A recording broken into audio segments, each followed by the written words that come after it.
Estou confiando, Senhor, em Ti. Tu és fiel, Senhor, fiel a mim.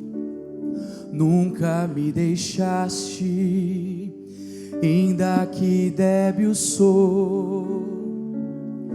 Estou confiando, Senhor, em Ti. novamente, todos juntos.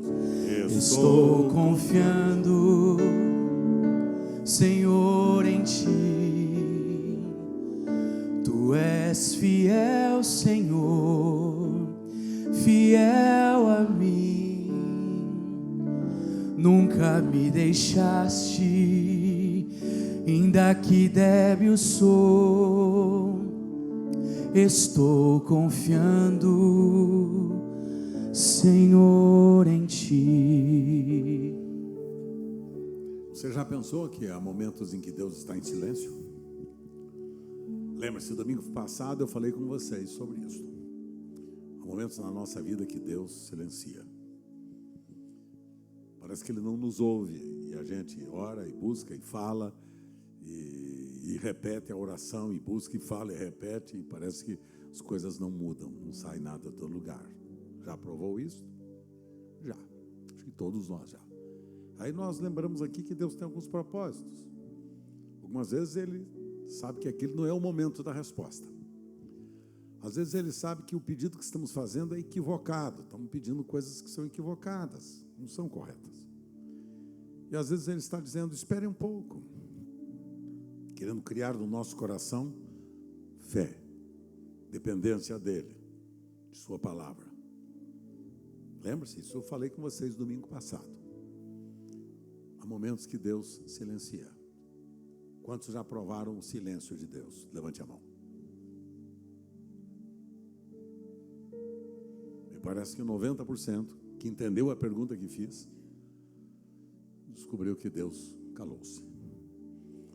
E Ele faz isso mesmo. Ao longo da história, você vai ver, quem conhece as Escrituras, quem conhece a Bíblia, a Palavra de Deus, vai descobrir, na Bíblia, vários e vários casos de pessoas com quem Deus deixou de falar. Parou de falar, não falou. Elias, Moisés, Abraão, Saulo de Tarso e Jesus. Deus não respondeu a Jesus o seu pedido, a sua súplica, quando ele dizia, Deus meu, por que me desamparaste? Jesus ouviu o silêncio de Deus. O povo de Israel, ao longo de 400 anos, Deus calou-se com aquele povo, sabia disso? Você vai ver na sua Bíblia, há Bíblias mais antigas, que exatamente entre o Novo Testamento e o Velho Testamento, não sei se a sua está assim, mas há traduções que fazem questão de manter isso, entre o último livro do Velho Testamento, que é o livro de Malaquias, até o livro de Mateus, são quatro páginas em branco. A minha, eles aproveitaram nestas 4 páginas para colocar os mapas lá do Império Romano, da Palestina, né, enfim, dos reinos, né, que naquela época dominavam o mundo de então. Tem 4 folhas brancas, falando a respeito deste silêncio de Deus. 400 anos Deus deixou de falar com seu povo. Você já pensou o que é 400 anos? Se cada geração, naquela época, era contada com aproximadamente 50 anos de vida, cada geração, pensamos em 8 gerações. Se cada geração tiver 100 anos, pensaremos em 4 gerações que Deus não falou. Não houve sonho, não houve visão, não houve manifestação da palavra de Deus. Até que Deus resolve enviar o seu Filho Jesus E então aí vem o Deus que fala com o seu povo, com aqueles que nele vão crer. Então, meus queridos, quero dizer que se você não entendeu que há momentos na sua vida que Deus se cala, deixa eu lhe dar aqui as boas-vindas. Seja bem-vindo ao grupo de pessoas que Deus não responde. Muitas das nossas orações, Deus não responde. Que primeiro, como vimos domingo passado, ou está fora de hora, e não é o momento de responder aquela oração, ou nós estamos pedindo mal, para gastarmos nos nossos próprios deleites pessoais, nosso projeto pessoal de vida. E Deus diz, não é esse o caminho que quero para você. E às vezes você ora e ora, ora e pede, Ele diz, não. Ou então ora e pede, Ele diz, espere um pouco. Ou então você ora e pede, Ele diz, sim. Mas Ele tem projetos e propósitos. Você não faz isso com seus filhos? Me lembro que a Alessandra, filha minha, quando ela tinha aproximadamente, devia ter lá por 5, 6 anos de idade, e ela via a mãe, a Sueli começou, né, naquela época, a aprender a dirigir, né? Teve o primeiro carrinho que eu havia dado para ela, ela estava fazendo curso de autoescola. Então, a Alessandra ia e tudo, e coisa, aí ela aproximava-se o aniversário dela, eu nunca mais esqueci disso, aproximava o aniversário dela, ele pergunta sempre, o que é que você quer ganhar? E ela disse, eu quero ganhar um carro igual ao da mamãe. Quero ganhar um carro aquele igual ao da mamãe. Eu disse para ela o quê? Eu disse, filha querida, você terá um dia um carro igual ao da mamãe, mas agora não. Por quê? Porque você não tem idade, você não tem habilitação, você não tem preparo, você não tem condição de dirigir agora. E quando a Alessandra completou 18 anos de idade, ela fez sua autoescola, fez o seu cursinho, ela fez, né, se preparou, e tirou a carta, e logo depois dela tirar a carta, eu fiz um financiamento de um...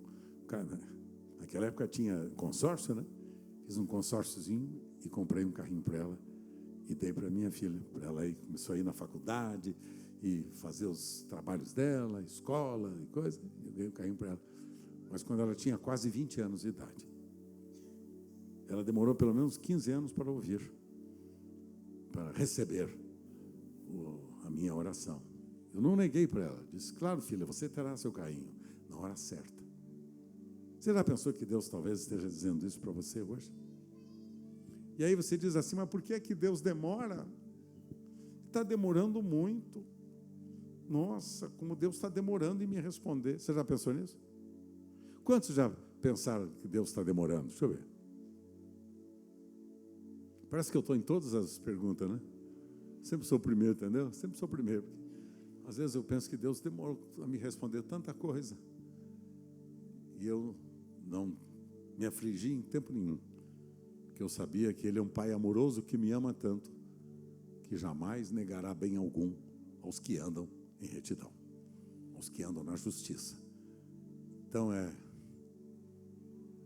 tranquiliza teu coração. Espera, pois, no Senhor. Descansa nele. Entrega teu caminho ao Senhor. Confia nele. E no mais, Ele tudo fará.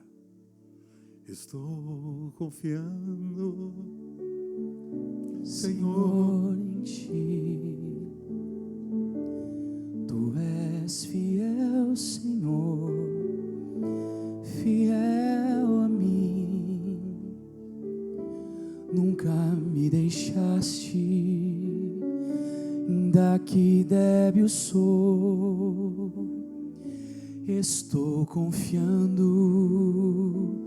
Senhor, em Ti. Abra o Novo Testamento comigo, o Evangelho de João, capítulo 6. Evangelho de João, no capítulo 6, a partir do verso 16. Preste atenção nesta leitura, que eu vou procurar ser o mais objetivo possível para fortalecer seu coração nesta manhã e esperar em Deus, em sua palavra. Quero aproveitar para cumprimentar todos os meus os meus amigos via internet, meus irmãos queridos que participam desta programação ao meu lado. Gostaria muito de tê-los aqui comigo, mas já que não é possível, sejam bem-vindos da mesma forma. Estou ligado ao coração de vocês, aos internautas todos que participam comigo desta programação. Recebam a bênção do Senhor sobre a vida de vocês, a família de vocês, e descansem nesse amoroso Pai, que mesmo quando Ele demora, segundo o nosso ponto de vista, Ele planeja o melhor para a minha e para a sua vida. Isso é precioso para o meu coração, viu? Amo muito você.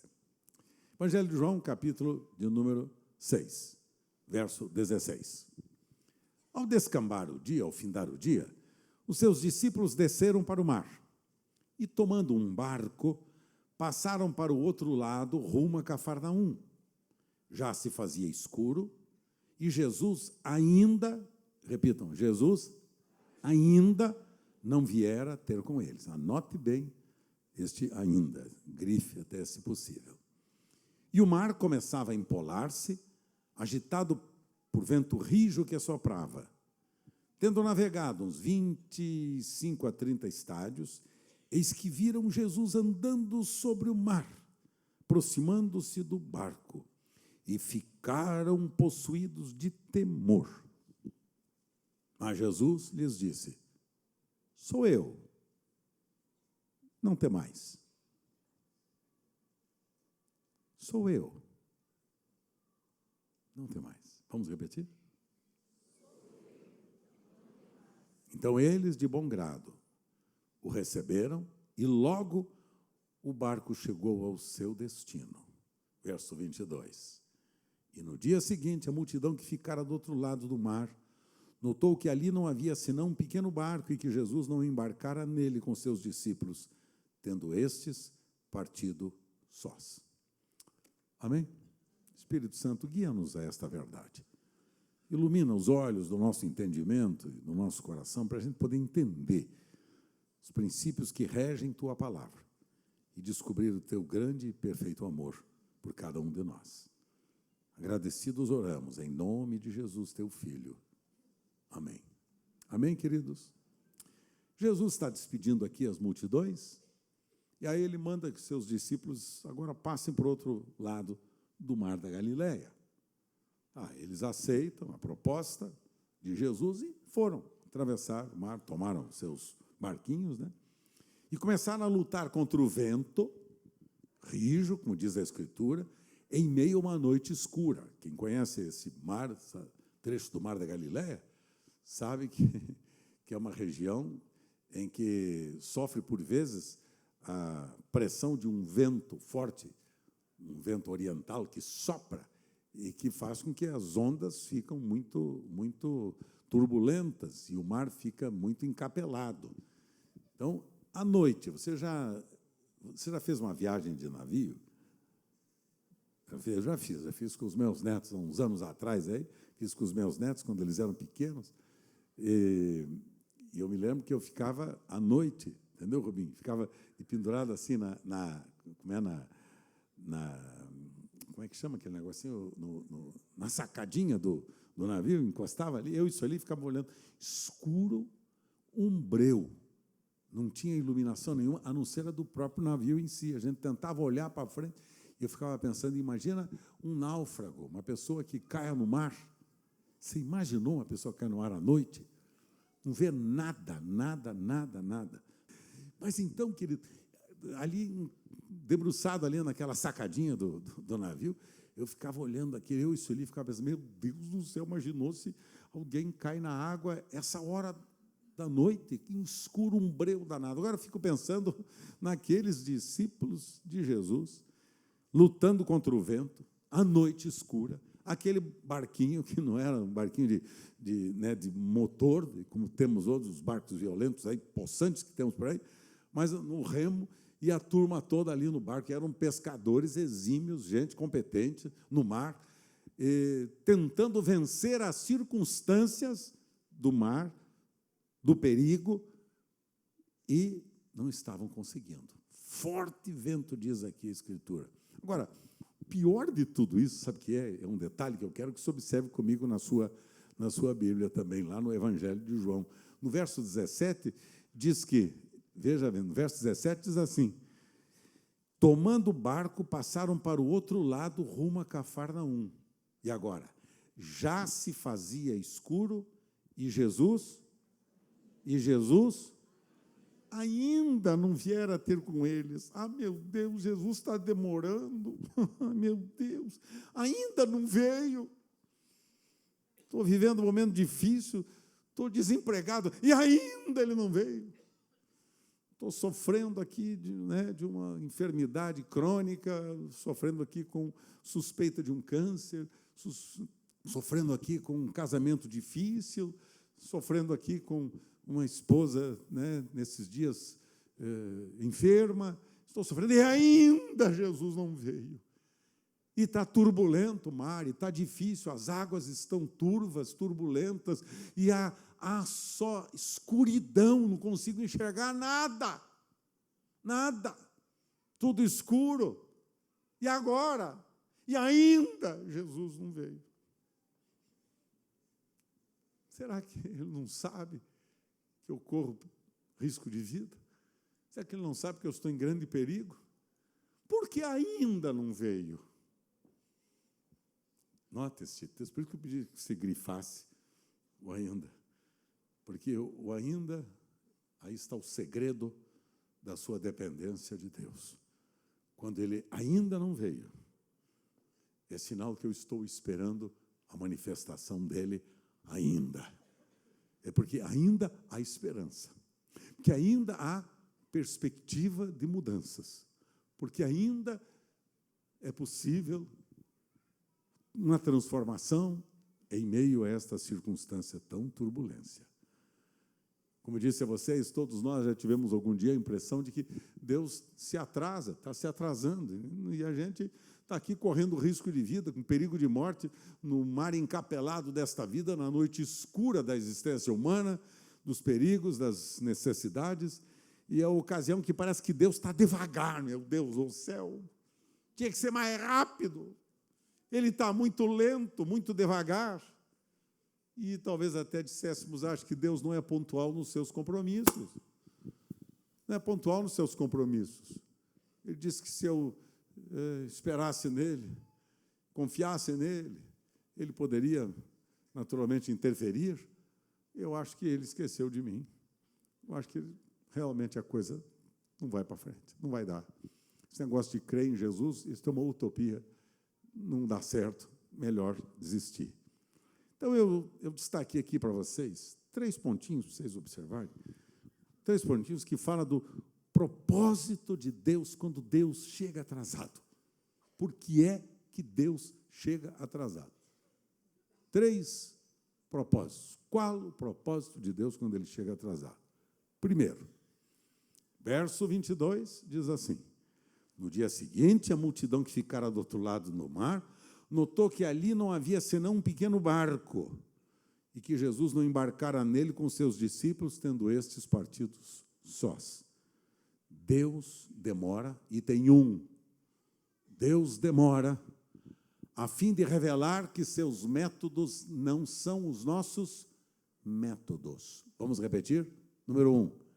Lá. Nossos métodos. Veja bem aqui, no verso 22, diz que os discípulos haviam deixado o barquinho para Jesus tomar. Vocês viram aqui? Deixaram o barquinho para ele, olha lá. A multidão notou que tinha um pequeno barco e que Jesus não embarcara no barco. Por quê? Os discípulos tomaram um barco para atravessar o mar da Galileia e deixaram um barco para Jesus. Falaram, bom, é o seguinte, ele precisa de um barco para atravessar o mar. Ele precisa da minha ajuda para ele poder tomar a direção certa. Ele precisa de uma cooperação minha aqui, vou dar uma força para ele, vou deixar um barquinho com tudo em ordem, deixar ali com o remozinho tudo certinho, preparado, com a bússola, tudo certo, vou deixar tudo prontinho para ele, porque Jesus vai precisar, vou dar uma mão para ele, eu vou dar uma forcinha para ele. Eu não sei se ele sabe o que fazer, já que eu não tenho certeza que ele não tem muita convicção né, do rumo que deve tomar, então é melhor eu dar uma mão para ele.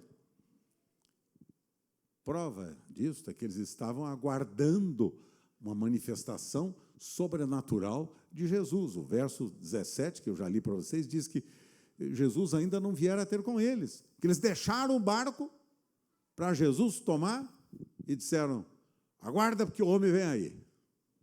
Tranquilo, deixamos o barco para ele lá. Está resolvido, já dei uma mão para ele, dei uma força para ele, está tudo certo, aguardem porque ele vem aí no barco. Ele vem aí no barco. Aguarda porque ele tem a solução para os nossos problemas, porque nós já demos uma força para ele, já mostramos como é que ele tem que fazer. Jesus tem que tomar o barco e deixamos para ele, e se ele não tomar o barco, ele vai ter problemas com este macho. A inquietação dos discípulos aqui, sabe qual era? Era com o veículo que eles haviam determinado que Jesus deveria usar para poder manifestar-se. Disseram: o veículo que Jesus tem que usar é o barco. Se for outra coisa, não serve. Jesus tem que usar o barco. Nós deixamos para ele o barco, estamos esperando o barco, Jesus vem no barco, é o barquinho dele. Se não for o barquinho dele, é outro barco que não serve. Pode ser de piratas que queiram nos roubar. Então, Jesus vem num barco que nós deixamos para ele, tranquilo. Sabe que conosco é exatamente assim também? Às vezes a gente, na nossa vida, quando passamos crises, dificuldades e problemas, determinamos qual os veículos que Deus deve usar. Qual o caminho que ele tem que tomar. Qual o rumo que ele deve seguir. Nós determinamos, falamos: olha, senhor, seguinte, já que você não sabe direito como fazer, vou dar uma orientação para você. Pega o barco e vem aqui atrás de nós e resolva o nosso problema. Olha, senhor, é o seguinte, já que não sabe o que fazer, senhor, eu vou fazer o seguinte: abençoa, senhor, o gerente do banco, que eu vou falar com ele hoje. Entendeu, senhor? Estou precisando de uma grana aí, de um empréstimozinho aí, senhor, de um reforço no orçamento. Então, senhor, é o seguinte, prepara o gerente do banco. Ou então, ó Senhor, coloca diante de mim hoje na comunidade, Senhor, coloca o irmão meu, cuja auréola é mais brilhante na cabeça, para que eu peça dinheiro emprestado para ele. Calma, Deus tem os seus métodos. Deus tem os seus métodos sobrenaturais. Eu me lembro que isso há 40 e... Nossa, já vai tanto tempo, já. 40 e tantos anos atrás, quando comecei meu ministério aqui em Vila Formosa, era um grupinho de umas 20, 25 pessoas. E naquela época eu comecei lá o trabalho, visitando casa por casa, vizinho por vizinho, ali em Vila Formosa, na rua Gonçalo Coelho. Eu, meu querido Antônio Brandoles, de saudosa memória, né, e o meu querido Geraldo Rodrigues também. Nossa, já foram. Tchau, estou sem pressa. Estou sem pressa nenhuma. Agora, meus amigos, tudo é assim. Quando eu falo deles, o cara já foi. O cara já foi, já passou. Meu Deus do céu, ainda bem que eu estou sem pressa nenhuma. Mas, enfim, aí nós íamos, e eu me lembro que era um momento difícil, eu era funcionário de uma empresa multinacional aqui em São Paulo, e eu fazia faculdade de Direito lá em Mogi, eu trabalhava na Avenida Paulista. Olha, era um momento difícil na minha vida, muito difícil, financeiramente difícil. Aí eu resolvi assumir o ministério, com as 25, 30 pessoas no máximo aqui em Vila Formosa. Era uma congregação que tínhamos. E aí eu comecei, fui lá pedir demissão para o meu patrão me deu a demissão, e eu disse: tá bom, muito obrigado. E ele disse para mim: Carlos Alberto, aqui eu arranjo um outro funcionário melhor que você, mas o que você vai fazer, você foi chamado por Deus para fazer isso, vai cuidar. E fui, ele me deu 20 notas promissórias, na época. 20 notas, porque ele falou: não vou lhe dar a indenização de uma vez só, porque você gasta tudo e fica sem. Pelo menos você vai ter quase 2 anos aí para poder subsistir com esse dinheirinho. Aí eu falei: tá bom, tá legal. Me deu 20 notas promissórias. Chegou no 3º ou 4º mês, filha, começou a apertar a coisa. Eu só dependia do serviço, do trabalho que eu estava fazendo na Igreja de Deus. E só para vocês saberem, o meu ordenado, o dízimo do meu ordenado, era maior do que a arrecadação da igreja, sabe? O meu dízimo era maior do que toda a arrecadação da igreja. Eu que era o maior dizimista, né? Porque sempre fui fiel a Deus no princípio do dízimo. Então, aí eu pensei, e agora, como é que eu vou fazer da vida? Né? Nasceu o Ronaldo. Nasceu o Ronaldo. Notaram que ele tem pintadinho? É porque naquela época eu morava numa edícula, que não tinha forro. Aí, quando chovia, respingava. A Sueli colocava uma proteção em cima do berço dele. Entendeu, carinha? Aí, quando chovia, se chovia com vento, pior, porque pegava de lado, aí respingava tudo no rosto do Ronaldo. Por isso que ele enferrujou desse jeito, senão que ficou tudo pintadinho. Pintadinho, ficou assim, o rapaz, coitado do meu filho, sofredor comigo, né? Vocês não me aguentam, não, pessoal? Que coisa horrível um pastor ficar contando essa história da família dele, né? Por que o rapaz ficou assim enferrujado? Mas, olha, terceiro, quarto mês começou a apertar, porque a nota promissória que eu descontava já estava devendo o mês seguinte. E aí eu comecei a desesperar. Comecei uma reunião de oração às 6 horas da manhã, cara, ali, 6 horas da manhã. Lotava. Tinha mais ou menos umas 50 pessoas. 50. Lotava. E aí teve um dia que a gente pensou, e agora? E agora? Como é que eu vou fazer? Os recursos estão minguando. Eu tinha uma família, meu filho, e agora como é que vamos fazer? Aí eu me lembro que a gente começou um tempo de oração, de jejum, 6 horas da manhã, todo o grupo que estava se convertendo na época a orar comigo, com o Sueli, então a gente levantava cedinho. E eu me lembro que eu tinha um Fusca fantástico. Mas é Fusca, respeita meu Fusca. Aí eu me lembro que teve um dia que nós saímos da reunião de oração, eu vim para casa, que eu morava ali na Avenida Sapopemba, bem em frente àqueles canos ali da Sapopemba, morava ali. E aí, quando eu cheguei em casa, tinha que tirar as coisas. A Sueli falou para mim, olha, tira os negócios que estão aí dentro do porta-mala, que tem para a gente. Tá bom. Aí eu abri o porta-mala, e o porta-mala estava cheio tinha arroz, feijão, e farinha, tudo, arroz, né, tudo que você possa imaginar, açúcar, no porta-mala do Fusca. Aí eu chamei a Sueli e falei, ei, que é isso, minha filha querida?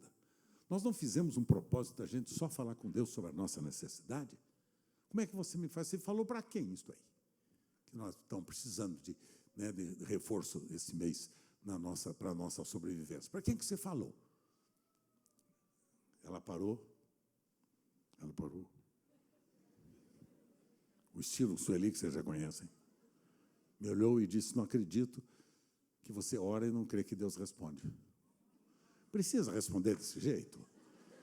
Precisa. Fala comigo, se você responder desse jeito comigo. Entendeu? Que coisa deselegante, ainda mais um pastor como eu. Tinha que ser mais respeitado. Como que a senhora me fala? Não, você não crê que Deus responde às suas orações? Pois então eu quero dizer que a irmã Lucinda, nunca mais esqueci dela, a irmã Lucinda morava aqui na Vila Formosa.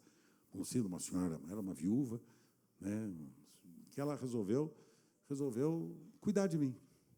Senhora já de idade, e ela, a partir daquele dia, todos os meses ela separava, fazia uma compra, arroz, feijão, açúcar, margarina, essas coisas todas. E aí ela disse, a Sueli falou comigo, pois quero dizer que eu não pedi nada. Foi a irmã Lucinda que colocou isso dentro do carro e disse que era para nós, que Deus havia falado com ela, que era para entregar para a gente. Amém? Amém? Não sabe a vergonha que eu passei. Disse, meu Deus, me perdoa, Senhor, porque eu sou capaz de orar e não crer no que Tu prometeste fazer. Entrega teu caminho ao Senhor, confia nele, no mais ele tudo fará. A gente vive repetindo esse salmo o tempo todo. E na hora de colocar em prática tem dificuldade. Eu disse, sim, Senhor, muito obrigado. Eu pedi perdão para minha esposa e disse, é verdade. Eu nunca podia imaginar, filho de família que tinha recursos, que vinha a São Paulo estudar. Eu era publicitário. Ao longo de 10 anos, trabalhei numa grande multinacional aqui em São Paulo. Tinha recursos. Agora não tinha mais nada. Havia perdido tudo, mas não havia perdido a minha confiança em Deus e na sua palavra, e muito menos não havia perdido uma esposa sábia. Porque a mulher sábia edifica o lar, e a mulher tola destrói com as mãos. Aí eu e Sueli, eu abracei Sueli e disse: me perdoa, filha. E disse: Senhor, me perdoa pela minha incredulidade. A partir daquele dia, todos os meses, eu tinha uma despensa cheia em minha casa, porque nunca me faltou nada. Nunca me faltou nada.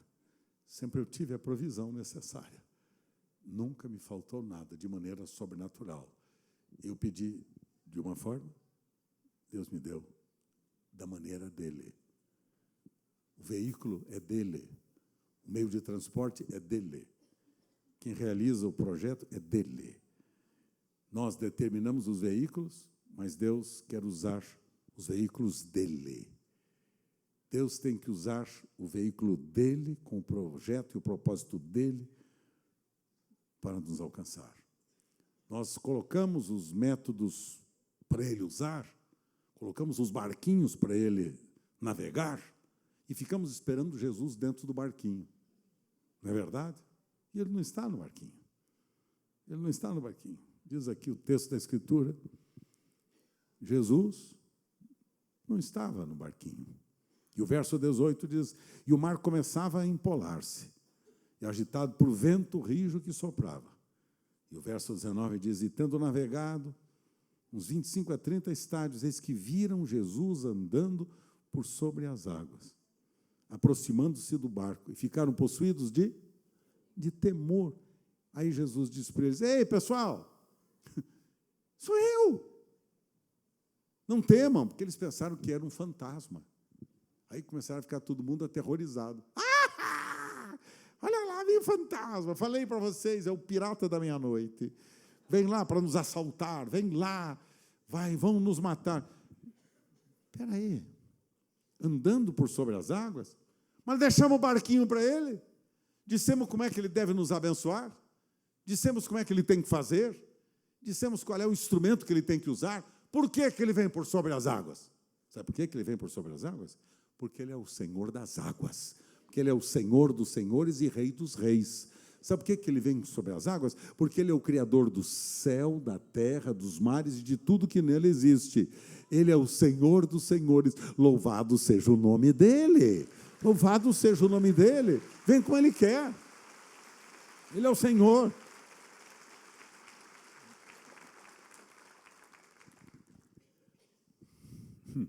Imaginou Elias sendo alimentado por corvo? Elias estava fugindo de Jezabel, né, que estava tentando matá-lo, e ele foge, se esconde, e nada de Deus responder para ele. E o cara começou a sentir fome. Como é que Deus fez? Mandou corvo levar filé mignon para ele, na caverna. Você já viu? O corvo gosta de comer o quê? Alpiste? Carne. Pois é, mas o corvo não comeu a carne, veio trazer a carne para Elias. Deus usa os métodos dele, como ele quer. Ele é o Senhor da história. Moisés, por exemplo, abre o mar vermelho com uma vara. Que é isto?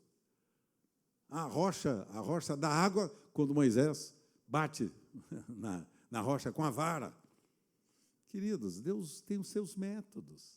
Jesus, por exemplo, alimenta a multidão como? Com 5 pães e 2 peixinhos. Alimenta a multidão. E aí? Jesus alimenta a multidão. 5 pães e 2 peixes. Era provável esse instrumento? Não. Estava lá. O peixinho que ele multiplica. Os pães que ele abençoa. Segundo princípio importante. Primeiro, só para repetir. Primeiro, Deus, vamos repetir? Deus demora a fim de revelar que seus métodos não são os nossos. Ponto final. Jesus foi como? Andando por sobre as águas. Segundo agora, Deus demora a fim de nos conduzir a quê? Vamos ler em voz alta? Deus demora para conduzir-nos à esperança. Por isso que o texto aqui do verso 17, que eu estou salientando com vocês, declara que Jesus ainda não viera ter com eles. Considerando aqui que o apóstolo João foi quem escreveu este texto, escreveu este livro, né, do Evangelho, e que ele foi testemunha ocular, ele viu aquela situação, ele participou daquela experiência, João enriqueceu aquilo que nós chamamos da teologia da esperança, acrescentando um significativo e determinante ainda. Porque quando Deus demora, é para levar-nos à esperança. Pois a esperança só é esperança quando? Quando está atrasado. Por exemplo, você está no ponto de ônibus, como é que você fala? Alguém vai e pergunta, escuta, já passou o ônibus tal? O que é que você fala? Ainda não, por quê? Você está esperando que ele vá passar? Escuta, você já foi atendido no médico? O que é que você responde? Ainda não. Deus demora a fim de estabelecer a nós uma esperança. Eu tinha lido algumas coisas sobre esperança, achei muito interessante. Por exemplo,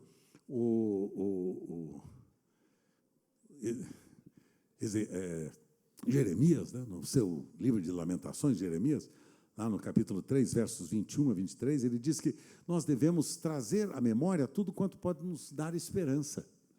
O que é que a gente tem que alimentar a nossa mente? Com o que nos dá esperança. Porque tem gente que já perdeu a esperança e está indo de mal a pior. Por exemplo, a esperança de que, se o Senhor é o meu pastor, então eu tenho certeza que nada me faltará. Ainda não tenho tudo, mas eu tenho certeza que nada me faltará. Nenhum dos seus planos, os planos de Deus na minha vida, será impedido. Porque ainda não cumpriu-se, mas ainda Ele cumprirá. Ele declarou que está conosco quantos dias da nossa vida? Eis que estou convosco todos os dias da sua vida. Se Ele está comigo e ainda não me deu a resposta, ainda Ele dará. Ah, meu esposo não converteu-se, pastor. Ainda não, mas aguarde. Ah, minha esposa não foi curada ainda, pastor. Aguarde. Ainda não foi, mas será? Meu filho está com problemas sérios no emprego, na vida pessoal, na escolha do seu cônjuge, na sua vida afetiva. E aí, pastor? O senhor ainda não respondeu? Mas o Senhor tem para você ainda uma resposta para todas as suas necessidades. Ele perdoa os pecados, Ele cura as enfermidades. Mas não curou, mas ainda curará. Ele ainda não respondeu, mas ainda creio que Ele responderá. E assim sucessivamente. Esperança é a expressão de uma vontade, ou é o desejo, acompanhado pela expectativa confiante da sua realização. Aí o apóstolo São Paulo, quando escreve aos Romanos, capítulo 12, verso 12, diz assim, alegrem-se na esperança, sejam pacientes na aflição, perseverem na oração. Alegre-se na esperança. Eu sei que Ele pode, e nele eu posso descansar. Todas as coisas são possíveis se eu crer. Ele é o meu pastor e nada me faltará. Abraão, por exemplo, recebeu a promessa de que seria pai de nações quando ele tinha quantos anos? 75 anos. Deus falou que ele seria pai de multidões. Quando ele tinha quantos anos? 75. E agora está lá, a esposa dele, já havia cessado a sua possibilidade de gerar filhos. Ela não tinha mais condição de ter filhos. E ela tinha quantos anos mesmo? 90. E Abraão tinha quantos anos? 100. Então, Abraão está lá e nada, pessoal. E agora a Sara fala, 90 anos, meu velho, não vai dar certo não, meu velho. Mas Deus prometeu. E aí diz o escritor aos Hebreus, Romanos, né, que Abraão creu contra a esperança. diz o apóstolo São Paulo. Ele creu que seria possível. Creu que ele não tinha mais condição biológica, humana, física de gerar, mas ele cria no Deus Todo-Poderoso que pode suscitar os mortos da ressurreição. Na ressurreição, pode levantar os mortos. Ah, meu filho. Ah, minha filha. Ah. Ah, meu Deus do céu. Vocês são terríveis, viu? Quantos anos ele tinha? 100. E aí? Chegou um dia em casa que ele viu a Sara, ele falou, amor da minha juventude. Nunca vi tão linda mulher, que maravilha. E aí ela estava meio banguela, ela falou, sim, meu velho, tá aqui, meu velho. Aí ele fala, Karma, filha.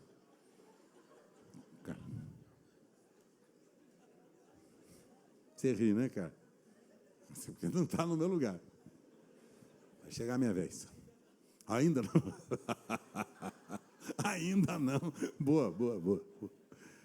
Agora, quantos anos Abraão orou? 25 anos. E nenhuma resposta. Nesses 25 anos, nada. Mas teve um dia que Deus resolveu agir.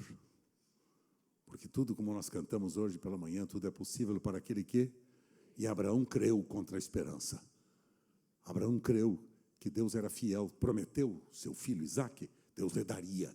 Filho da promessa. Deus tinha um plano e um projeto, Deus tinha um propósito para a nação israelita. Deus tinha a sua palavra, Deus tinha dado a sua palavra.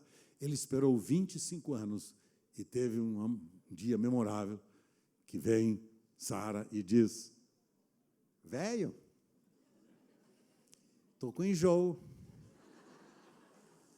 estou com, azia, o que mais? Desejo de comer, naquela época, figo, né? Comer os figos, tâmaras. Eu disse, mas por que, minha velha? Porque eu não sei, estou meio enjoada, alguma coisa aconteceu. Daqui a pouco, 9 meses, separaram daquela decisão de crer em Deus. E o resultado é que está nos braços de Sara. Isaque, promessa de Deus, para honrar a uma pessoa que creu no sobrenatural de Deus. Se ela pensou que ia precisar de qualquer instrumento químico, biológico, para produzir o resultado na sua gestação, o Deus do sobrenatural, o Deus dos impossíveis, o Deus todo-poderoso, o Deus manifesta a sua glória, tem uma promessa, ele cumpre a sua promessa. Ele tem uma palavra, ele cumpre a sua palavra. Não use os métodos que você crê que Deus precisa usar. Use os métodos de Deus, que é entrega teu caminho ao Senhor. Estou reforçando esta declaração. Confia nele. E o que mais? E no mais ele fará. E no mais ele fará. Vinde, pois, todos vós que estáis cansados e oprimidos, e eu vos aliviarei. Tomai sobre vós o meu jugo e aprendei de mim, que sou manso e humilde de coração, e encontrareis o descanso para as vossas almas. E por fim, meus queridos, terceira razão. Deus demora a fim de revelar-nos que o tempo dele está aonde? Está nas mãos dele. Veja o que acontece. O verso 21 diz que de bom grado receberam Jesus no barco. Viram que era Jesus e que não era nenhum fantasma. Receberam Jesus no barco. E logo o barco chegou aonde? Ao seu, vamos repetir, e logo chegou ao seu destino. Logo chegou ao seu destino, por quê? Porque quando Jesus chega e entra na minha e na sua vida, ele supre o tempo perdido com este aparente atraso que nós tivemos. Ele supre o tempo. Você pensou que perdeu o tempo? Mas quando ele entra na minha e na sua vida, ele supre esse tempo. Me lembro de um senhor, algum tempo atrás, falou comigo e disse: pastor Carlos Alberto, eu hoje já tenho mais de 60 anos, ele tinha. Só agora, ele disse, eu conheci Jesus. Se eu tivesse conhecido Jesus antes, na minha juventude, minha vida seria diferente. Perdi tanto tempo, né, pastor? Eu disse: não.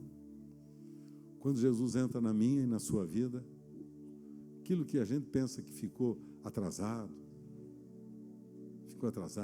Deus vem e coloca rapidamente em dia, imediatamente. Diz o texto da Escritura que você está lendo aqui comigo, que logo que eles receberam a Jesus, que eles receberam Jesus no barco, logo o barco chegou aonde? Ao seu destino. Porque quando Jesus entra na minha e na sua vida, Ele impõe um novo ritmo, uma nova velocidade na minha vida e na sua vida. Eu perdi tanto tempo, mas agora é o tempo. E Ele pode fazer deste tempo, desses anos, que Ele vai lhe acrescentar anos de prosperidade, de abundância, anos felizes, vitoriosos, significativos. Há pessoas orando por pessoas, há pessoas orando por ideais ou por coisas há muitos anos. Parece que o objeto das intercessões delas já está envelhecendo e que Deus não ouve e que não acontece nada.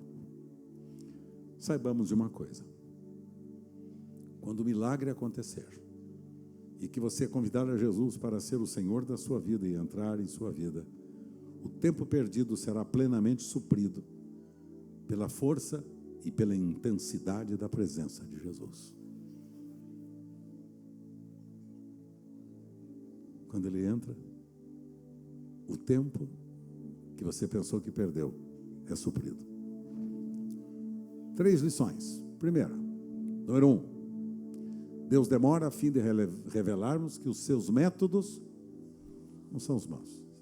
Fica tranquilo. Não pense que Ele vai usar os métodos que você está pedindo. Ele tem outros sobrenaturais. Usou na minha vida a irmã de Olinda, uma senhora viúva que cuidou de mim e da minha família por quase 2 anos, que eu vivi era a campanha do quilo, viu? Campanha do quilo. Segundo, Deus demora para conduzir-nos à esperança. Tudo é possível se você pode crer. A esperança é como âncora da alma, firme e segura. Todo navio precisa de uma âncora para estar estacionado, parado, firmado em determinado lugar em meio ao mar. Assim é a esperança. A esperança é como uma âncora, diz o escritor aos Hebreus. Está firme, segura, não vai deixar você se perder no meio do alto mar. E terceiro, Deus demora a fim de revelar que o tempo dele está nas mãos dele.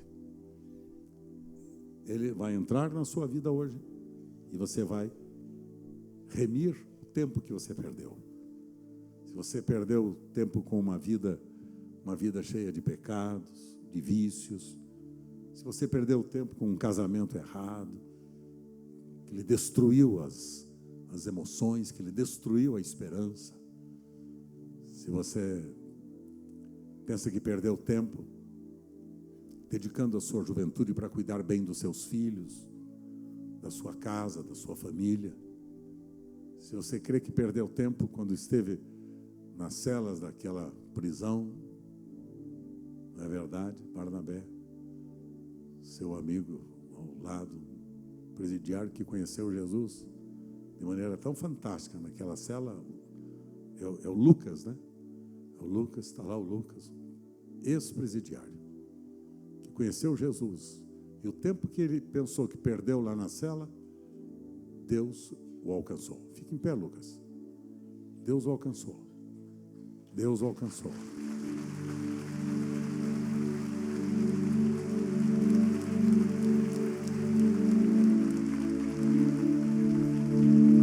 Deus o alcançou. Dá para explicar? Dá para explicar isso, pessoal, né, Lucas? Dá para explicar isso? Não dá para explicar. Quer dizer, né, em liberdade ele não teve esse privilégio. Foi e perdeu a sua liberdade. E foi lá que ele encontrou Jesus. Junto com Barnabé e a equipe, dos ministros dessa comunidade da graça que cuidam dos nossos irmãos tão queridos que perderam a sua liberdade, que precisam ter um encontro pessoal com Jesus. Lá está o Lucas, que conheceu, sabe como? Lendo a revista da comunidade da graça. Certo? Ele teve uma senhora que visitou a cadeia, está me contando hoje a experiência, visitou a cadeia para levar uma revista nossa da comunidade acho que para o filho dela. O filho dela não quis, deixou, abandonou. O Lucas pegou e leu e releu, e leu e releu, e leu e releu, e disse: eu quero conhecer este Jesus. Resultado, lá vai o Barnabé com toda a equipe, e o Lucas é alcançado. E o tempo que ele perdeu lá foi tempo de lucro, porque foi lá que ele conheceu a Jesus. Que agora Jesus entra na vida dele, e a velocidade vai ser fantástica. Lucas, você vai ser um dos meus pastores principais. Você vai me ajudar no ministério de Deus, Lucas. Quero ver você trabalhando ao lado do Barnabé, cuidando de pessoas e abençoando pessoas. O tempo que você perdeu lá, vamos ganhar agora, porque Deus permite estas situações para provar o seu grande amor por mim e por você. Amém, meus amados? Tudo é possível quando? Se você pode crer. Tudo é certo. Certo, amigão? Se você pode crer. Por quê? Por que tudo é possível? Fé move a mão de Deus, sua palavra é viva, tudo é possível, se você pode crer. Fé move a mão de Deus, sua palavra é viva, tudo é possível, se você pode crer. Fé move a mão de Deus, sua palavra é viva, tudo é possível, se você pode crer. Fé move a mão de Deus, sua palavra é viva, tudo é possível, se você pode crer. Quero convidá-los a ficarem todos em pé comigo, por favor. Vou pedir uma gentileza, que ninguém se movimente do seu lugar agora. Por favor, que ninguém se movimente. Porque esse é um tempo importante, por isso que eu pedi para vocês ficarem todos em pé comigo. Tempo importante para convidarmos Jesus a entrar no barco da nossa vida. Para que Ele nos leve rapidamente para o destino e porto seguro, no tempo dEle. A fim de que a gente não se perca no emaranhado das confusões que estão ao nosso derredor. E nos percamos diante da verdade dEle, que é nos conduzir a águas tranquilas e pastos verdejantes, que é de nos conduzir até mesmo no vale da sombra da morte. Coloca para mim no quadro, filho, a conclusão, para que todos nós leiamos juntos este texto que quero deixar no coração de vocês. Vamos juntos? Se já está escuro e Jesus ainda não veio ter com você, saiba o seguinte: Ele quer que você tire da mente os modelos convencionais de milagres e espere de maneira nova e criativa, que você enche o seu coração de esperança e creia na real possibilidade que ainda vir a atingir os seus alvos, correndo na velocidade divina. Abandone os seus modelos, encha o seu coração de esperança e convide Jesus hoje para entrar na sua vida, para correr na velocidade correta que Deus quer que você corra. Deus quer que você corra rapidamente ao seu destino.